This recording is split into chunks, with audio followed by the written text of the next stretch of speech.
on the same journey since 2017. Okay. Yeah. You make that sound like it was ancient. Well, we're almost in 2021. So Like 3 years ago, yeah. it's been a couple of years. So yeah, it's been a Yeah. long time since I had some meat. Okay. How All about right. And we're so grateful. Again, we've got another a guest who's not a stranger. She's been here before, and so she's back again. She was a member of First New Life. She called First New Life home for many years, and so she's like family. And so we're excited to see Jaylyn. Jaylyn, welcome. Thank you. Well, welcome back, I guess. You almost said veteran. I heard it, but thank you for not using that word because I'm not that old. So thanks for having me, y'all. Great, great, great. You got some new things happening, so you've launched into some things. Why don't you tell us a little bit about what you're doing these days? So I'm doing almost this same format pretty similarly, but it's called What Y'all Want to Know. And it's basically people will submit questions to me. There's mental health questions, church questions, a combo. And I take the time every Monday at 3 o'clock to answer them. It's an extension of both Maxi Yes, which is my organization, and also of the Gathering, which is our church. So it's just kind of a combo of that. And yesterday we answered our first question. We got plenty more questions to go. People can submit questions to me either through DM or in the comment section, or they can follow MaxiS Total Health and ask questions there. And I basically will answer them in an honest, and open format. It's really just kind of easy to understand. No jargon, no big, terminology. Not that there won't be any, but I'll explain it in simple terms. It's pretty much how we do that. And you said it's Mac CS. So MaxiS is MACC, and then the next word is YES. Yes, Total Health. And I can put the link in the comments for you guys. So I'll do that. I'll go back in and put the link in the comments when we're done. Good, good. I appreciate that. Appreciate that. So we're excited about today. A lot of things going on in our culture right now, in our society, in our country, actually in the world. And there seems to be breaking news every day. And some of it being more stressful and challenging than others, but I'm grateful for Bob Talk. Really, the foundation for it, and that's bearing one another's burdens and what we can gain from sharing with one another and understanding that. Sort of the topic I wanted to talk about today. I did a message about 2 weeks ago. It was called The Power of Pause, The Power of the Pause, which really talked about being able to do some inward reflection and being able to be still, be silent in a moment. And there was a reading I was reading the other day, and it's something that hit me that I wanted to have basically a conversation about. I think in this season, one of the things that's important during this season is that we are talking, we are conversing. And not just surface stuff, because sometimes we just talk about surface stuff, but there's really some in-depth things we need to be conversing about and sharing, and knowing that sometimes it's difficult to actually open up and share some things with people, even people you are in the same house with or you have relationship with, but they're difficult. And created an environment where we can have conversations, where we can actually talk about things that are difficult. This particular reading dealt with this foundation. The soul is like a wild animal. So the soul being like a wild, it's tough, it's resilient, it's savvy, it's self-sufficient, and yet it's exceedingly shy. So think of a wild animal and think of a bear or a lion in the middle of the wilderness. And if we want to see a wild animal, the last thing we should do is go crashing through the woods, shouting for the creature to come out. But if we are willing to work or wait and walk quietly, walk quietly into the woods and sit silently for an hour or two at the base of the tree, the creature we are waiting for may emerge slowly. And out of the corner of an eye, we will catch a glimpse of the precious wildness we seek. So it really speaks to those who we want to talk, those who we want to have conversation. Then how do I go into it? Do I go blasting into the conversation, go blasting into asking questions? Say, what's wrong with you? You're like, what's going on with you? That is not the way to do it. It's saying that, listen, that they do want to talk, they do want, but there has to be this process of getting to be able to get them to open up. And sometimes it begins with just silence, just being present, not necessarily saying anything, but just being silent and experiencing that. And I call it at the spiritual level, connecting in the spirit before we try to connect even intellectually, I guess is what I would say, because sometimes it's knowing what is the right question to ask. How do we open this up? And I think sometimes it's being comfortable with silence. How are you with silence and sitting in silence? How does that impact you? Or do you have issues with silence? I have issues with silence when I'm with someone, but I'm alone often. I'm an empty nester, so it is very quiet in my house. There is no noise most of the time. I don't need the TV running, so I can be silent. But there's something really interesting about what you said that struck me is that kind of reminded me of something else. I think my real thing is before you find out, what someone wants to talk about, I think we need to really address our intention. So why do I want to know what they're thinking or going through? Is it to help them or is it to help me? And so I think before you approach any situation with a friend or family member that you feel maybe needs to talk, you need to find out why you want to talk to them. And if talking to them really is going to make them better or it's going to make you better. And if it's about you, I think before you even approach them, you need to deal with what's going on with you before you even get to the point of trying to approach someone else. Because silence is going to be an issue for you if you're not ready to let go of the reason why you want to talk. Do you know what I'm saying? Like, I hope I'm making that clear. It's about before I approach somebody else to find out what's going on with them, I need Check to my know why. motive. Yeah, like what's my reason? Am I just being nosy, or is it just bothering me that they're quiet? Because just because there's somebody's quiet doesn't mean something's wrong. They could just not want to talk right then. I think there should be a space for silence to kind of to your point. Yeah. When you said that, I thought about like some of our interaction, Jalen. How sometimes I'll ask you a question, and like you recognize that right on point why I'm asking the question, and you're really good at even calling me out on that. So. And when I say calling me out on it, sometimes you're like, okay, now you just ask some question because you nosy. Like right now you being nosy.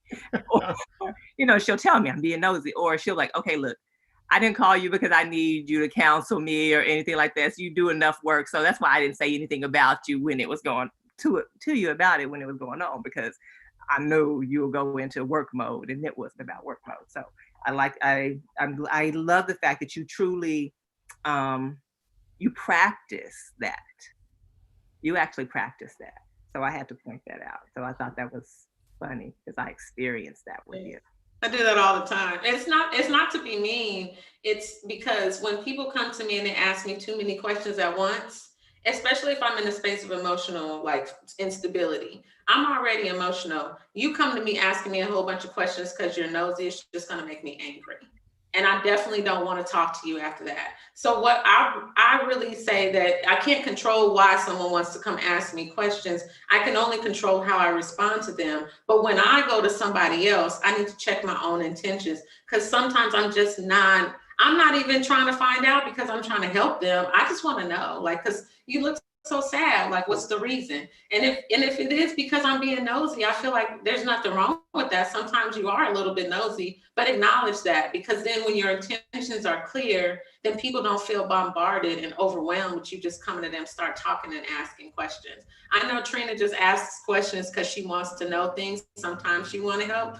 Sometimes she don't want to help, but that comes with relationship. Me and her having enough conversations to know that sometimes she really does have some insight that can help me, and I may want to let her, go ahead and ask her questions.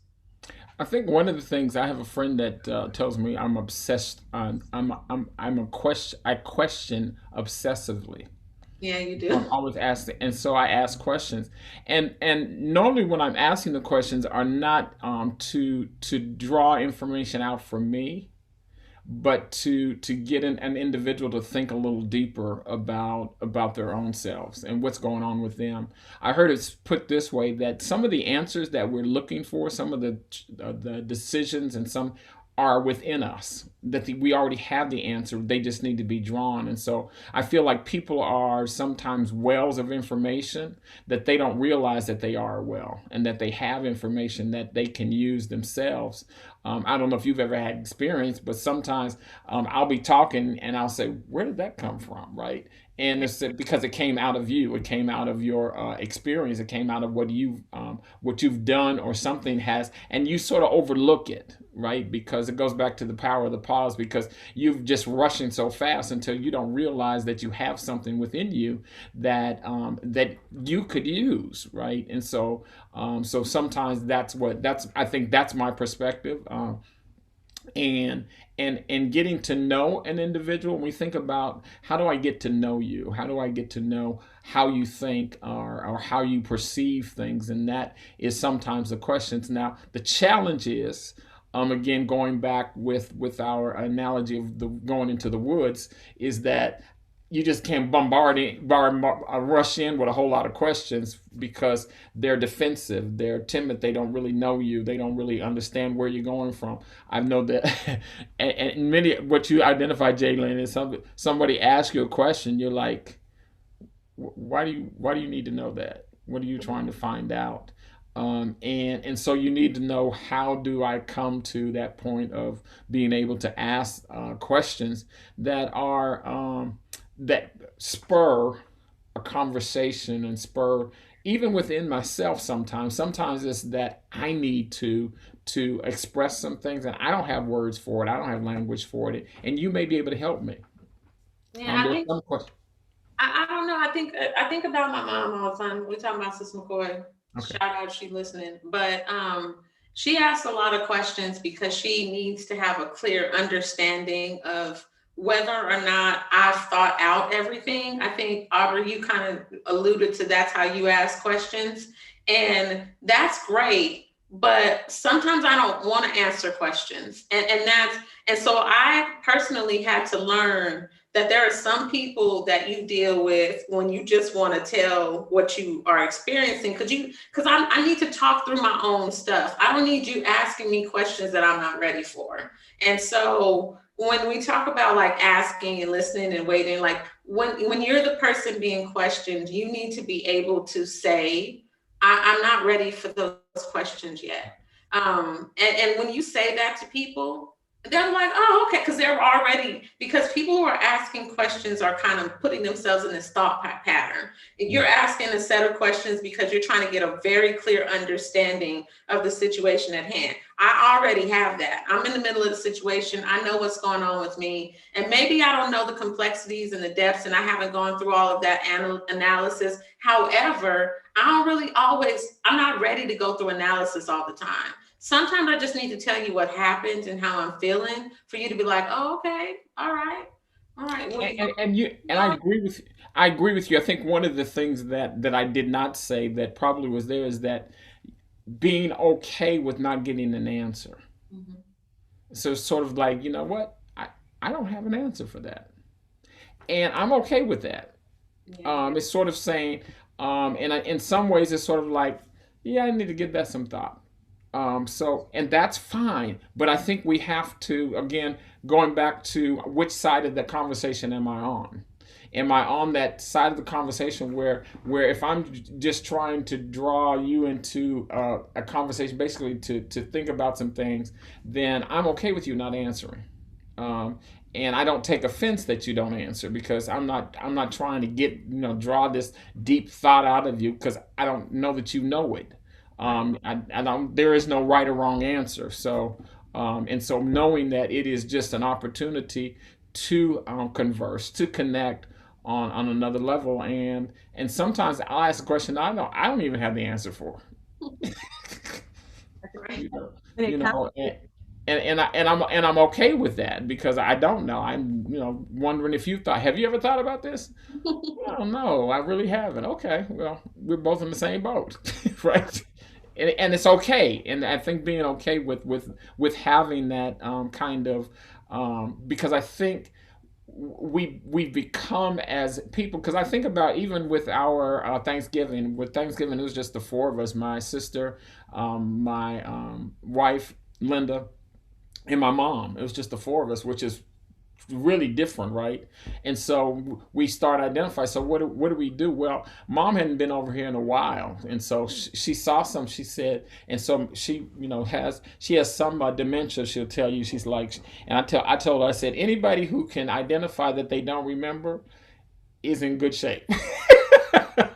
Because if you can't remember that you can't remember, then we have a problem. But if you remember you can't remember, you're in good shape. But anyway, so having conversations there is sort of that. All we were doing much of the time was spent in what I call silence, but it was having a question, and then a dialogue takes place around it, and going to those levels, because it's stressful. It was a difficult time, and so how are you feeling about what's going on? And sometimes I don't know. I'm not really feeling anything. Okay. And then I can express, how I'm feeling about it. But I think that we are in this place now where there is so much silence, and there's no real conversations taking place around things. I'm pondering when I think about even the election and everything that goes on. There's some questions that it's sort of like, I just wonder how some individuals are processing. Um, what's going on. How do you deal with this, and how do you take these, because it's almost so much division, until how do we not have, and I think this is that we avoid talking about it, but I don't know how we can reason together without having those conversations and having those dialogues. I talk to members and friends who have family members who are on opposite sides of the side of different things as it relates to what's going on, and how do you have a conversation in that environment? I don't even know if a conversation, I mean, again, I feel like it always goes back to motives. Like, why are we talking about this? Are you telling me this because you want to convince me of your opinion? Or am I telling you to try and convince you? Or are we just having a dialogue? Like, I need to know, I need to set intentions right away. I need to know why we talking because we don't have to talk because it really is. Communication is more than just words. Communication is how we sit with each other. Are we comfortable? Are we sit like this? Like, or what are we doing? It's so much nonverbal communication. I think that listening to understand is always better than listening to respond.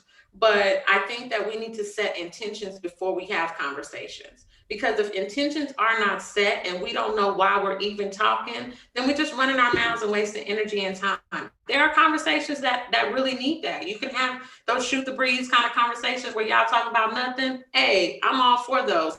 But if you're going to have a conversation or a dialogue about something intense, then there needs to be some intentions right at the beginning. That's what you do in therapy. You find out why you're there. Like, I mean, I'm not going to have a conversation with somebody that's just going to upset them. Like, why would I even bring that up? This is a sensitive and tough topic for them. Why are we talking about it? Am I trying to convince them that they're wrong? If that's the case, then I shouldn't even be talking about this thing. Like, I don't think we should be talking about everything. And I think that there's a space and a time for us to have disagreements that are, really great. But right now, while there's so much division, while people are struggling so much, there are some conversations where people know where you stand already, and talking about it is just going to be two people going back and forth about the same, non-negotiable items, and that's just a waste. I feel like that's just kind of a waste. That's personally me. I don't know if y'all feel like it's productive to talk to people who don't want to change, and you don't want to change. Yeah, it's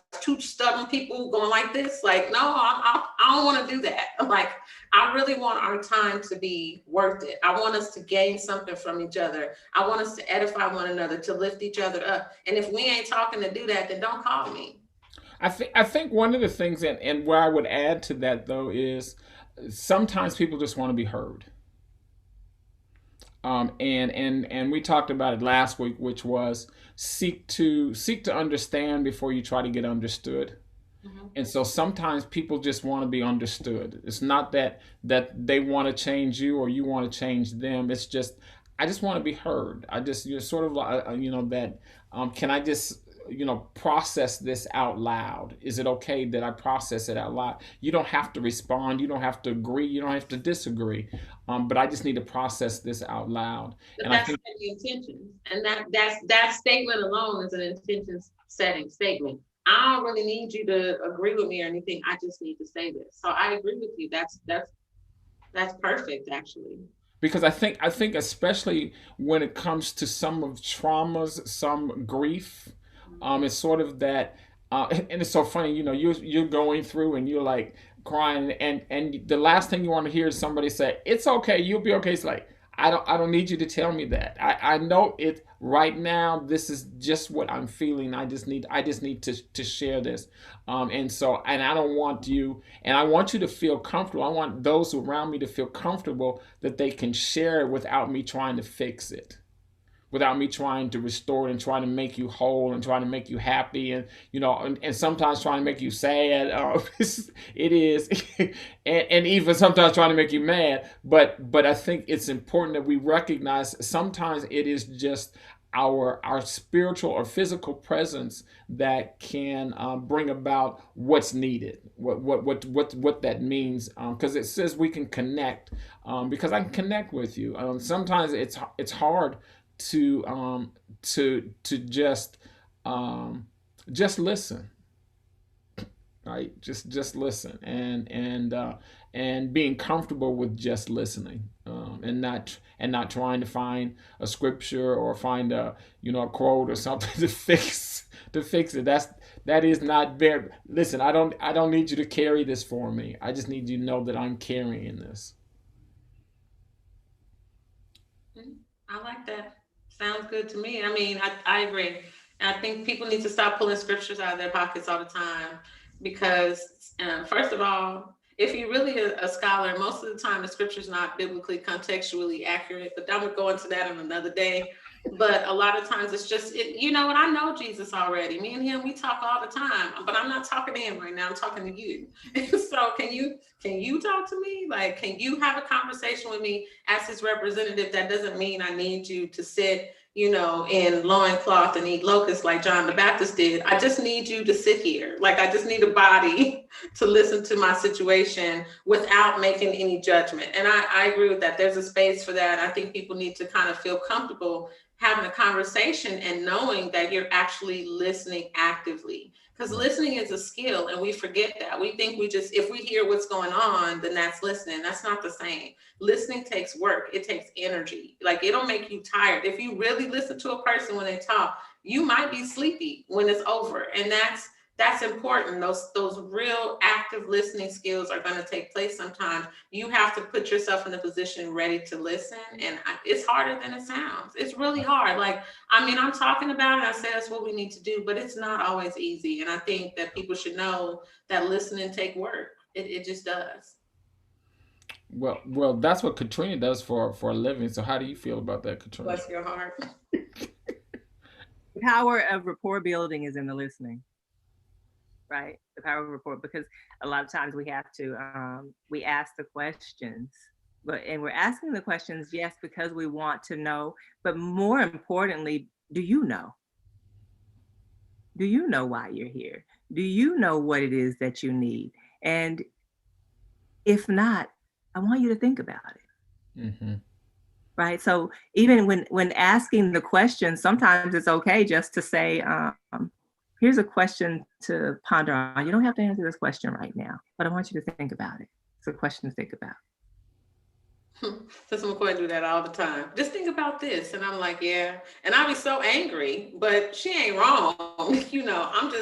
I'm just being combative at the moment. I just don't want to receive it at the moment. And I think those are the types of things that later on you'll come to find out when you're by yourself that you'll be able to sit and really ponder on and kind of let, your spirit and let your mind settle on those things. So I like that. I like it when she asks a question that I don't have to answer in her face, because then later on I can go back and think on it and I don't feel that embarrassment. Because a lot of times when people are having a problem, they embarrass. Like, I know that a lot of times I have issues and people think because I'm in this position or because I do this for a living, that my issues are, like completely off from yours, but they're just as bad, if not worse. And a lot of times I don't want to share because I'm embarrassed, and I don't share till later. You can ask my congregation, I'll tell them, but I ain't telling them it right away, because it's just too much. And I think that's the thing, is that people need to be able to heal in their paces. And sometimes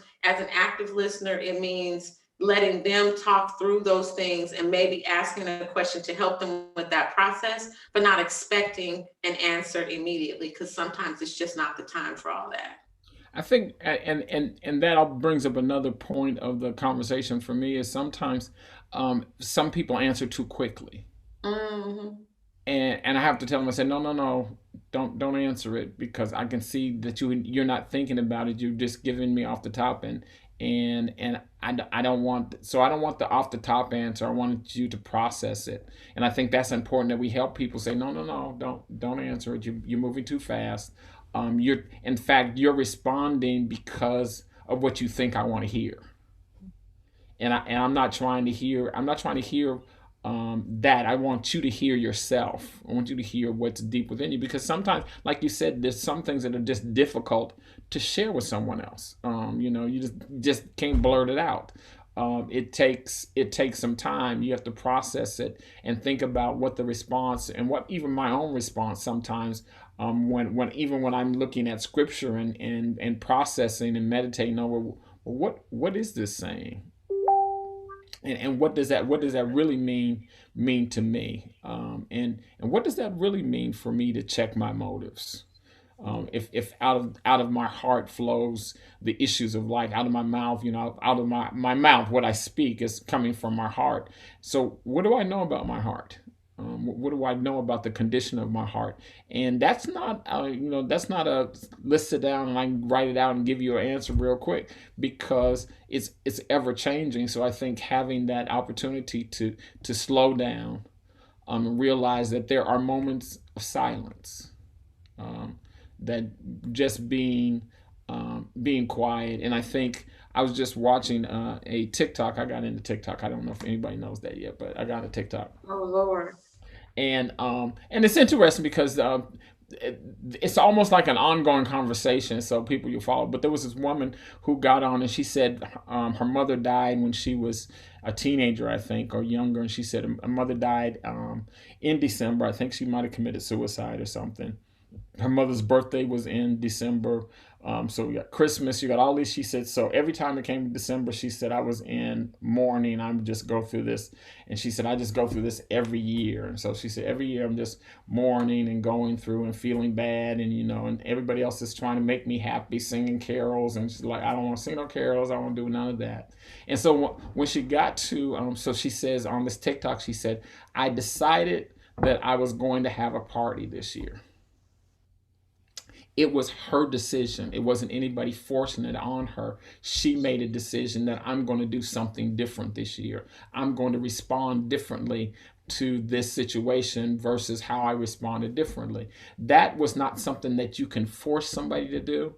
It has to be some internal processing and evaluation. And so sometimes, like I said, it is how do you draw them out to be able to even talk about that that's what I'm doing and that's why and this is why I'm doing. I want to feel bad. Okay.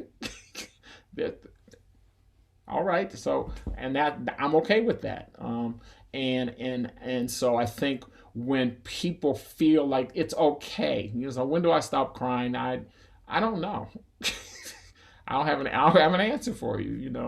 Well, I want to stop. Okay, well, I don't know what to tell you. The answer to that is in you. And that's really where it is, and that's and drawing that in. So I think asking those and then giving them freedom, and and this was the one question, and we're gonna close with this. This is a question. I was in a class in one of my class in my doctoral program, one of my cohorts, we were in the class and the instructor, we had a guest instructor, and she said something to him and it just struck him. And what she said was, "There's nothing wrong with you." And all of a sudden he started crying. He was like, and so I said, so afterwards he said, what struck me was he said, for all these years, I've been trying to fix me. I've been trying to fix me and, get me right. And she said, and when you said there's nothing wrong with me, it was freeing. That, okay, I'm okay. That this process, the way that I'm feeling, the actions, it's okay. It's part of being human. And allowing people to be human, and because if you're constantly trying to fix things that are not broken, and you're constantly trying to get out of this because this is abnormal and this is normal, right? And so I'm constantly trying to be normal, and says you are normal. This is how we respond to stuff. This is how we respond to grief and that. How do you feel about that statement? And even yeah, that statement about there's nothing wrong with you. I mean, I use it a lot, so that's kind of a thing. I just feel like people really feel like what they're going through makes them some sort of like outcast. And, normal really is a fallacy. Like, what does that mean to be normal? That indicates some sort of standard that really doesn't exist. Each person has a unique set of circumstances and personality traits and all of that make them them. And what people need to hear that what they're going through, although maybe independent to them, does not make them broken. You might feel broken, you might feel, like it's the worst thing that's happening, but I can promise you that you're going to be okay. And I think that that's important to tell people in a way that they understand that there's nothing wrong. Yeah, there's something wrong, but not with you. Like, I think that's important to tell people and let people know that they are okay if something is not okay. And I think that's a big deal. So I like that statement actually. Katrina, anything to add or any thoughts? I mean, I like to use the word survive. That's how you survive, right?